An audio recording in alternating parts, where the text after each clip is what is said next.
Hello everyone! Welcome to the first episode ever of Cast to Oblivion, a Flesh and Blood podcast. I am one of your hosts, Carter Barton, and I am joined by my co-host, Zach Donahue. Sup? Zach, how are you doing today? I'm good. We could talk about Flesh and Blood. We could talk about this. This, I feel like, an idea we've had for years. And we're just finally putting it together. I feel like we've both done so many Flesh and Blood content ideas. Yep. That we're actually like executing an idea. So that's got to be worth celebrating right there. So Yeah. I'm excited to do this with you, talk Flesh and Blood, and go in a little bit deeper about the game that we both really enjoy and kind of the approaches that we have to it as well. 100%, yeah. It feels good not to procrastinate on something and like actually create something. I'm tired of consumer culture.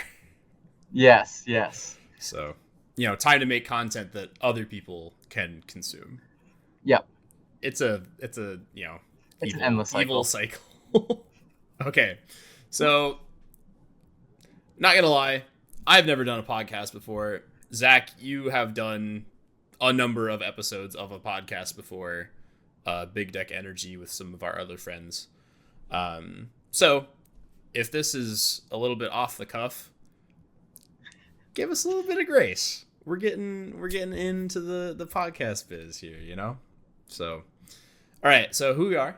I'm Carter. I've been playing Flesh and Blood since Everfest released. I learned down in Utah when I was going to college, and played a number of different heroes across 2 to 3 weeks, or 2 to 3 months actually. I had a couple friends who'd like pooled all their collections together, so I started out playing the game on a different hero 2 times a week at armories, and very, very quickly learned that like rune blades, and then as soon as Assassin released in Dynasty, Assassins were kind of my forte. So play a lot of rune blades, Chain, and Viserai. Viserai is definitely my favorite hero in the game, but Chain's the one I had initial success on. Other than that, I like Azuri, Puffin. Recently Hala just came out. She's been a lot of fun. Very just value oriented deck. So Zach, how about you? How'd you get into Flesh and Blood? My brother introduced me to Flesh and Blood Thanksgiving of 21. So right after Tales came out, and then played with him a little bit. I'm like, okay, this is really cool. And then went back home back to Minnesota at the time, which was home, and then kind of was like got connected with the Minnesota community, which is a pretty awesome community. And then I started playing a lot of Prism, and then played Prism even more after Everfest came out. And then I was the problem child, and then I picked up Kano, and then I think it was a ProQuest or an Armory. My friend looks at me, he's like, "You play Prism and Kano. You're a bad person," and just carried on with whatever else he was doing. It's like, what did I do? So I've been kind of a specialist on Wizard and Illusionist since I've started playing. Once Rosetta dropped, I played Acilio pretty much nonstop, whether that be in Blitz or CC. And I've tried to play that deck in Silver Age, and it does not function. So I don't really play Silver Age, but I had success with Kano and a little bit of Fi also in Silver Age. So my friends always refer to me as a combo player. I like to call myself an Acilio specialist, and then I'll keep playing Lightning heroes until they keep printing them. So that's kind of my background, who I am, what I do. But I am the problem child. I know I'm the problem. I play Kano. I played Prism. I play Acilio now. I just like, hey, if the deck does an unfair thing and doesn't start off at a normal life total, I'm all about it. So Volzar's just too good, man. Yep. Yeah, we got ban Somersault. That's probably the best ban they've ever made, in my opinion. That card needed to go. That card is fun in limited environments, but it's I mean, I love it for all the non-competitive reasons. Well, I was really looking forward to Ziggy coming out, and then you go Phantasmaclasm, do whatever shenanigans, and then you somersault it back, and you arsenal it for later. No, thank you. Seems pretty good. I will pass. So yeah, favorite heroes for both of us. I think we enjoy a pretty wide variety of the game, and we can definitely speak to a lot of different strategies in terms of like how much time we've put in play. I really enjoy going to armories and playing pretty much any different hero. I collect playsets of any class and any hero, so I enjoy giving pretty much anything a go. Illusionists are really the only class I've never really dabbled too far into, and I think that's just because it's a class that really relies on essentially having a skill gap over your opponent, which requires a lot of time to produce. So yeah. As far as like how this podcast has come to be, Zach and I met, I think 3 years ago, at a Blitz Armory in Minnesota. I think you were playing Volda, and I think I remember thinking to myself, like, who's this goober? Because Volda at that time was not nearly as good as what she was. After the round the table stuff came out. So like she had access to a couple tools that were nice, but like again, deck was fun more than anything. It was not good. This is like, but that's also kind of the issue with Blitz as a whole, or was an issue with Blitz as a whole. Yeah. Rest in peace, or I guess pieces, honestly. I don't miss it. So. I don't at all. But we met there, and then I think we played against each other at Armories, obviously, back when I lived in Minnesota. You're still there now. And then we played in a couple ProQuest together, things like that. Mm-hmm. And then we always connect at Nats and other big events, which is always good to, get back together. And I think that's what makes this game pretty special is you can play this game around the world. You can, pop in and out of communities, and like, maybe you go to a big event and you run into somebody, like, that's pretty unique. You don't see that in a lot of different spaces, especially in something that's like the hobby space where people are pretty siloed. But I feel like Flesh and Blood does a really good job of this. Like, they want to bring people in. People like love this game, and they want other people to love this game too, which is pretty cool.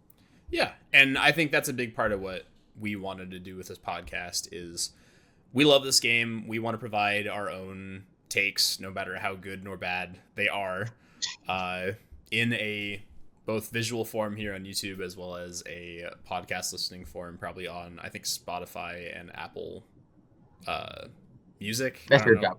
Apple, what? Yeah, we'll figure that in post, right? But yeah, what this podcast is our attempt to share valuable information, whether that is on in-game mechanics, deck building, specific classes, how to play them, how to not play them, matchup focus and orientation. But I think it's also valuable to share our opinions on stuff outside of actual playing Flesh and Blood. Big tournaments coming up, talking about how tournaments are ran, how you as a player can get into Flesh and Blood, things outside of Flesh and Blood that you can do to improve your play, as well as like improve your lifestyle, right? Yeah. Obviously, neither of us are certified life doctors or anything along those lines, but take all of our opinions with a grain of salt, because you're probably going to need it. I think we have two valuable viewpoints that are similar in that we appreciate the game for the same things, but different in that both of us bring something else to the table. Like, I am not an illusionist player. I'm not a wizard player by any means. Zach is very much those things. We both have very different opinions when it comes to like which cards should get hit on ban lists, which cards shouldn't. Hey, we agreed on the somersault ban. Yeah. So hopefully it's a very entertaining podcast in terms of just like, here's some thought experiments. Here's what we think. It'll be a lot of like meta reviews, tournament reviews, maybe some deck techs, that kind of stuff. I think it's kind of no holds barred. We'll just probably cover whatever we want, and it's probably going to be every other week to start at least. Yeah. And then also too, like with that is we both have done individual pursuits. Obviously I have my own YouTube channel. You have your own YouTube channel. So we're kind of bringing this together under one house. Mm-hmm. I do a lot of, and this, my locals, I talk to them about this all the time. It's just like, and you know this too, just because of the way I approach things is I'm a former competitive rugby player, played high level for a number of years. Like, I approach the game a lot more, I want to say academically, like Flesh and Blood, but I approach it with the mindset focus. Like, I've talked with people about like, how are you preparing for a tournament, like diet, exercise, things like that go outside the game of Flesh and Blood. And I try to incorporate that into, how I approach decks and things like that, and how I build decks.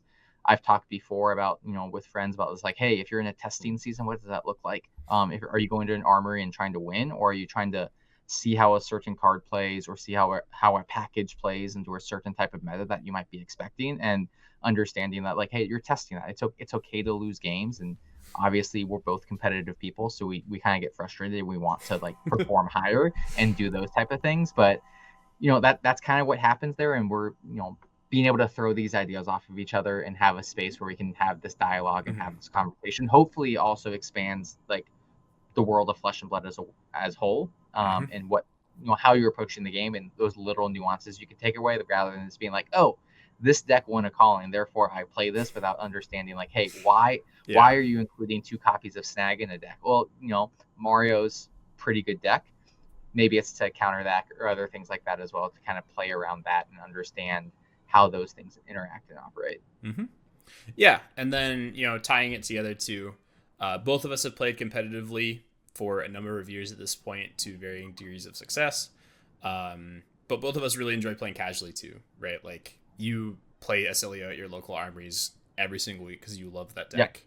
I play a variety of decks, even though I'm not the best at a lot of them, because I enjoy this game and want to share it with other people. So community building, as well as like self-reflection and self-improvement, will definitely be themes that are shared on this show. In terms of like what we want to cover, very specific things. I think deck techs, meta reviews are like obviously like kind of the very surface level things. Set reviews, obviously, like every couple months when those come out. Probably go over spoiler season type stuff, things we're looking forward to. And then there's probably like a number of kind of thematic episodes around like specific classes, or perhaps if you're like a new player or you're an experienced player, episodes about like either getting into the game on a budget, what to look for in like building a local scene. There's a bunch of different topics that we intend to cover, and we'll do so. If you guys have any recommendations, obviously you guys can drop comments in the YouTube comment section below, or I'm sure we'll hook up an email at some point. We haven't done so yet because we're a little bit doing this off the cuff, which is gonna be great. I mean, like, also too, like, people who know us locally can throw Discord DMs or anything else like that. We're always open to hearing those type of ideas and like growing things. And again, I think we both have a unique experience with the game, and we see things a little differently, which allows, I think sometimes competitive players, they're all going to kind of gravitate towards the similar type of ideas and philosophies. We're competitive players, but we're not going to be top 8 callings consistently. I think we both are talented enough to, day to a calling. But that's a different skill than top 8ing a calling, or even a pro tour or world championship, those type of events as well. So it's just us helping that new player, helping the scene, helping the game grow, and that's what we're about. And I think you talked about it a little bit, like an intro to like Runeblade. A lot about Runeblade. We've talked a lot. Like, I remember when Aurora first came out, and it's like, okay, I got all these ideas, and you look at them, it's like, these are terrible, but like you could see where I was coming from. So it's like having that conversation was just like someone who's experienced with that type of class and that type of play style, and me, who just like, I like lightning heroes, I think they're cool, like I want to play that, but like having those conversations like, hey, how does this work, what are we looking for? I think we both ended up, like, for different reasons, figuring out, Sting of Sorcery's got to be good in Aurora, and then they just gave us like a bunch of other tools that you don't need Sting of Sorcery, like Arc Lightning exists, like we're going to be just fine. So I think that's a cool thing that we can do, and just like talk about those type of things, how to build a deck from scratch, how to iterate on a deck that you see that tops an event, and like understanding those deck building decisions, rather than just being like, this deck Fang's a deck of 42 core cards. You choose your 8, whatever it is, but like, why are you choosing those cards? Like, helping find those edges, things like that. There's plenty of resources out there. Majin Bay has a great video. It's a couple years old, that value in Flesh and Blood. It's basic, like, do you block with the 2 block or do you block with the 3 block? Like, it's simple things, but like understanding and learning them at some point in time is always important. The fundamentals, both for beginning players and experienced players, I definitely think is something we will cover in these videos, as well as just like on this channel, on top of which things that you and I are not necessarily as experienced to cover. I do think we will definitely bring in guests for specific topics. I know there's like a number of players in both the Utah and Minnesota and Indianapolis. We're connected. Around, which is we're not like cool. We're not like Michael Hamiltons or Brody Spurlocks or people who know everyone, but we know enough people, you know. I know enough people to know Michael Hamilton, so yeah, you know, surely. But yeah, we're not afraid to have people on the show and kind of bringing on expertise in areas that you and I are not necessarily as well spoken in. So 100%. Yeah. So this is obviously just like the pilot episode, right? It's episode 0. It's the beginning. It's short and sweet. This is 15 minutes, baby. That's showbiz. Yeah. As far as like things we want to cover, just kind of wrapping up. Make sure to subscribe to both my own channel, Revel and Rathe, and Zach's channel, Sigil of Something. It's so good. I like how we both chose our channel names that are very thematically related to the heroes that we enjoy. Like, it's like that's what makes this game fun too. It's just like you can be playful in that regard. Yeah, we both have favorite cards that we really enjoy playing, and it's definitely illustrated in the channel names that we've chosen. I believe, and again, we're doing this like we're recording now, so future Carter will figure this out. I believe you should be able to check out both of our channels under the posted video and subscribe to both if you're looking to do so. Also, leaving a like and commenting below is obviously a great way to give us recommendations, tell us how much you are looking forward to episodes, give us some topics you want us to talk about. It's early days. We'll figure this out as we go. So yeah.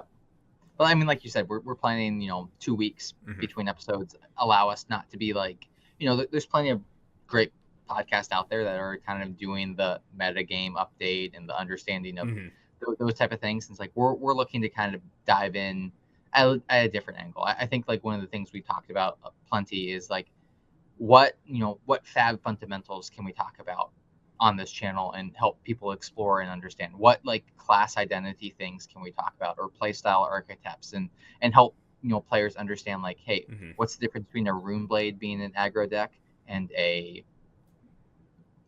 warrior being an aggro deck. Those are two very different things. So understanding that and going forward with that.